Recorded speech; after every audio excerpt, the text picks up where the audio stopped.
You can now order a Starbucks drink based on your Zodiac sign. 1 in 10 Britons have performed dentistry on themselves. And a man claims the ghost of a boy damaged his car. These are the weird stories for Monday on Weird AF News, the only daily weird news podcast recorded inside a closet. I got 3 weird news stories from around the world. Let's do it, everyone. We're doing it. You can now order a Starbucks beverage based on your Zodiac sign. Ooh, look at Starbucks getting all new age, trying to appeal to that new age crowd. The article begins by saying, "The beans may grow from the earth below, but your perfect coffee order may come from the stars up above." News emerged recently of a partnership between Starbucks, the world's largest coffee chain, as you know, and something called Sanctuary, which is a mobile app that provides horoscopes and mystical services such as psychic and tarot card readings. The pairing, which aims to pour a shot of mysticism into your daily cup of joe, was first announced on Starbucks and Sanctuary's own Instagram pages. The caption reads, "Whatever you're drinking, your stars will be your guide. And for you Geminis, that means they've already hit send." I have no idea what that means. According to reps for both of these brands, the partnership is celebrating the astrological New Year, which began March 20th. They created an interactive website called Starbucks Star Signs, which matches customers with their perfect Starbucks drink and spring horoscope. We have a quote from a Starbucks representative who probably feels foolish having to say such things. "Spring is a moment for new beginnings, man. There's no better time than the spring equinox to let the stars decide how to refresh your rituals this spring, man." Yeah, man. The stars, man. Apparently, bored customers can visit the Starbucks Star Signs website and receive a personalized horoscope reading powered by Sanctuary. Based on their star sign and whether they prefer a coffee break in the morning or afternoon, customers will receive a personalized star signs chart that includes their power words. Ooh, power words. I want some power words. I don't have any. You also get a spring color. Ooh, what could that be? That'll change my life with a new color. You also get a flower and a Starbucks drink recommendation. This goes on for a few more weeks until April 20th, by the way. So if you want to just mix it up in your life, take a little risk. Choose a beverage at Starbucks based on your Zodiac sign. And you're in good hands because there's a professional astrologer in charge of all of this, Lauren Ash. She works for Sanctuary. She helped develop the star sign charts and worked with Starbucks to determine the perfect drink pairing for each sign. So if you really feel like allowing a woman who doesn't want to get a real job to determine what you have in the morning, this is for you then, I think. Now, I'm a Taurus, so I wonder what it says for me here. Oh, look at this. Hey, for example, I'm a Taurus who likes to drink my coffee in the morning. That's the writer of the article is also a Taurus like me. My birthday's April 27th, if you're wondering. It's coming up, guys.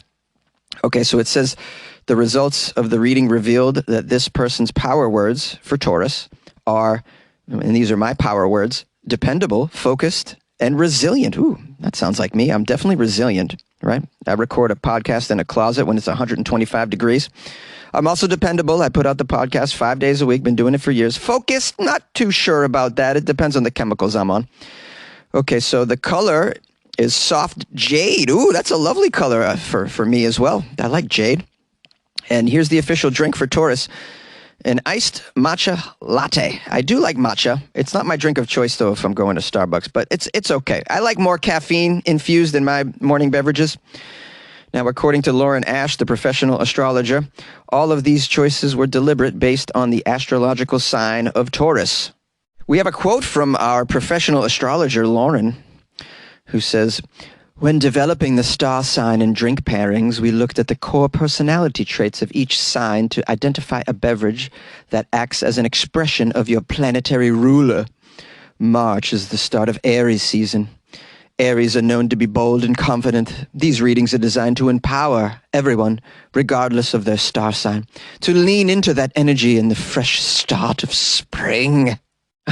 Wow, how much are they paying this lady? You can connect anything with astrology. Can you? Okay. Because every different zodiac sign has its own inclinations based on the planets and it rules the zodiac signs. Primarily, we look to your planetary ruler, which is Venus, and your moon sign to see what kind of foods you're inclined to eat, if we're going to get really particular. Oh, she goes on and to say more about Taurus. This is fascinating. I'm learning about, apparently, my personality. I had no idea what it was. Thank you, astrology. She says, Tauruses love indulgent meals because you're ruled by Venus. So while you may or may not have a sweet tooth, Tauruses are into delicacies like champagne, the whole 9 yards. I mean, that's a complete lie. I hate champagne. And I'm not really into indulgent meals. I'm a very simple person. This is why astrology is such crap. I'm sorry, it's my opinion. It's crapola. I mean, you can't shove the whole pantheon of human personality, which is the most complex thing in the world, into 12 or 13 little categories. It's just impossible. And if you want the ultimate proof that astrology isn't working, consult your friends that live their life by astrology. Their lives are out of sorts all the time. It's like, oh, you're relying on something that you believe predicts the future? Well, how's that working out for you? I know a lot of you will get angry about this, but I just think it's a bunch of crapola. But hey, I mean, maybe I could be convinced. I don't know, call the show. Maybe you can convince me. I don't think so. And at the end of the day, this is just Starbucks trying to capitalize on something to push drinks on you. Yeah. They're just running out of options, it seems, at this point. My number is 646-450-2012. And that phone number is always there. I always check it because I'm a Taurus, which means I'm dependable, as we know. 1 in 10 Britons have performed dentistry on themselves. That's not a surprise. I've seen their teeth. From extracting teeth to attempting root canals, and melting down poly beads to use as false teeth as well, Britons have shared desperate experiences in a survey that gives new insight into the unfolding crisis in dentistry. Yeah, this dentistry crisis is occurring in the U.S. as well, because for some reason they don't include dental in most healthcare plans. I don't understand that at all. It's like, that's part of my health is my teeth. Okay, it's part of my body. I don't know how the teeth got detached from the rest of the body. It's so silly to me. Now, it says here, a growing number of cities across the country have no access to NHS dentistry for new patients, as people linger on very lengthy waiting lists, with a new YouGov survey showing 1 in 5 Britons are currently not registered at all with a dentist. The results also show that the majority of these unregistered are unable to access or even afford any treatment whatsoever. More than a third, 37%, say that it's because they cannot find an NHS dentist to take them on at all, with a further 5% on a waiting list, and another 23% saying that they're not registered because they don't think they can afford to be treated at all. Among the most concerning consequences of Britain's growing dental deserts is the willingness of some to attempt procedures they need but can't get. And this has led to the data in the survey, which is showing that 1 in 10 Britons, 10%, admit to attempting their very own dental work on themselves, with most doing so because they were unable, one way or another, to get an appointment with a dentist at all. Of those who say they've tried to perform dentistry on themselves, 56% did so within the last 2 years, including 36% who did it within the last year. Overall, that means 6% of Britons say they have tried their hand at doing their own dental work within the last 2 years. That is frightening. I'm like wondering what they're using for anesthesia at this point. Just like 6 shots of Everclear. Do you guys remember Everclear? It's very strong alcohol. Digging out their teeth with a paring knife. What is going on over there? The survey revealed cases. Oh boy, let's hear about these cases. People have used cement and super glue to fix their crowns and their dentures. They've tried killing an infection with urine. They've been using heated poly beads to replace a missing tooth and applying chemical metal as a filling. A chemical metal, an adhesive usually used for household or outdoor repairs. That's what they're using for fillings. Wow, this is alarming. Now, about a third of these people who did their own dentistry revealed that they have attempted to pull or extract their own teeth. Wow. It's the old string on the doorknob trick. Do you guys remember that? You tie your tooth to the doorknob and then slam it? Yeah. It says here 32% of these people gave themselves fillings, while others removed or repaired crowns. They tried their hand at a scale and polish procedure. Some have filed their broken teeth down or treated their own abscesses and infections as well. The article is just filled with all these statistics that are just really pathetic. 1 in 12 Britons have avoided the dentist chair for more than a decade. Imagine not seeing a dentist for over a decade. I mean, this is a very sad case. And despite the ongoing problems in dental care, 46% of Britons say they've seen a dentist within the last 6 months, rising to 70% for those who've seen one within 2 years. However, a quarter of Britons haven't been for 2 years or more. 8% admit it's been more than a decade since they were in a dentist chair. I mean, this is just a sad situation over there in a country that really needs dental care. You know, for some reason, their teeth are very, they're kind of like out of place, and I don't know what that is.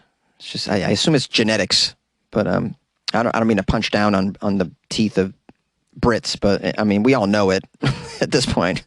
I'm just saying what we know, you know. It's sad. I wish they would get some, dental care. Dental care should be affordable for everybody in the world, man. Your teeth are so important. Your mouth is like the gateway to your nutrition, bro. You know, and if it doesn't work, then, it limits your menu choices, obviously. Now, I have yet to come across an article or any statistics about how many Americans are attempting to perform their own dentistry, but I'd imagine it's happening here too because of the cost of such services. And, I'm coming across stories in America of people doing these underground Brazilian butt lifts on a back porch in Florida. So I'd imagine, the dentistry in your living room is probably occurring. Would you like to easily create and distribute a podcast everywhere, even earn money all in one place for free? Well, try Spotify for Podcasters. Record and edit on your phone or computer. You can send it to Spotify and everywhere podcasts are heard. They even have video podcasting options as well. Spotify for Podcasters allows you to earn money with ads and subscriptions. Best of all, it's free. Try it. Download Spotify for Podcasters or go to spotify.com/podcasters to get started. And good luck with your podcast. Good luck with your life, man. Yay! A Texas man claims the ghost of a boy pushed a shopping cart into his car. This is a paranormal story on Weird AF News. All right, let's go. A Texas man claims that a mischievous child ghost caused a shopping cart to go flying at his vehicle. He says he knows the ghost personally. Oh boy, there's more layers to this. We have Cody Todd, a 21-year-old from Pottsboro, Texas. Cody's probably been smoking the pot, but let's find out. He recently went ghost hunting in a nearby town. All right, he's a ghost hunter, so he's already lost all credibility with me. The next day, he says he was leaving work at a local supermarket outside Dallas when a strange and spooky moment occurred. A shopping cart flew into his car. My goodness. Here's a quote from Cody. When I got into my car and shut the door, I realized the trolley had hit it. Trolley? Trolley, is that what you call a shopping cart? Nah, I've never called it a trolley. A trolley is something that I've ridden in San Francisco. It's much larger. It's a vehicle that transports human beings, not a shopping cart. But okay, let's keep reading. Todd decided to go inside and look at the security footage to see who pushed that cart into his car. Yeah. Here's another quote from him. Well, I thought someone had tossed it at me, but when I got out, there was no one there. So I went inside to find the video footage. I watched the footage. The cart appeared to be motionless before flipping around, and then it headed straight for my car. It went right towards me, and there was no wind that day either. It wasn't windy, And even if it was windy, the store itself, the building, would have blocked any of the wind gusts. Now, I have a theory as to what or who pushed that cart into my vehicle. Yes, Todd's theory involves what he did the day before. He was ghost hunting at a home in Frontier Village. Todd said that he sensed a little boy spirit, and he believes that the spirit followed him home and then followed him to the supermarket for work the next day. Todd says, well, I don't know, man. Maybe this ghost was trying to play with me. Damaging my car isn't exactly playful. The ghost did some damage to my car, about $25,000 worth. Okay, Todd, I see this as some sort of insurance scam. I don't think they're going to pay you out for damage done by a ghost, sir, but you can try. Now, Todd has a plan to make amends. He says he's going to go back to the ghost hunting house and actually speak with the boy's spirit. Well, Todd, I thought the spirit left the house and followed you to work. It's in the parking lot right now, bro. I don't think it's at that house. It went with you. It's probably laying in your bed with you tonight. Todd said his colleagues thought maybe he was talking to the cart itself and it got mad at him. Okay, so the colleagues are making fun of him, as they probably should. He's a ghost hunter after all. They deserve to be made fun of. Here's another quote from Todd. My colleagues didn't want to think that it was a spirit, so I was joking with them about it, but, it's not fake, man. It's real. Okay, Todd. All right. Good luck with that. Good luck with your life, Todd. Although, you get a lot of excuses when you believe in ghosts. You can be like, hey, sorry I'm late. The ghost insisted that we arm wrestle in my living room, so I couldn't say no, The ghost beat me last time. I'm out for revenge on this ghost, all right? Blame everything on ghosts if you can. Your girlfriend's like, you cheated on me. No, these hickeys are from a ghost. These are ghost hickeys. It's not real. You don't have to worry about it. This is a spirit that molested me. Yay! Hey, thanks for joining me for this episode of Weird AF News, the only daily weird news podcast in the galaxy. That's right. If you're a new listener to the show, just FYI, we do weird news 5 days a week. And if you dig it, subscribe. If you'd like to email me or call the show, I got funnyjones@gmail.com. The phone number is 646-450-2012. I'm on the Instagram @funnyjones if you want to follow me there. And then lastly, we have a website, weirdafnews.com, and that's where you can go to support the show in different ways. Like maybe you're rich and you want to buy me a cup of coffee or something. So you can click on Buy Jonesy a Coffee because you're rich.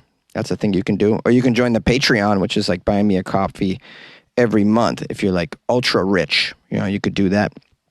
And that would be appreciated. As always, good luck with your life, man.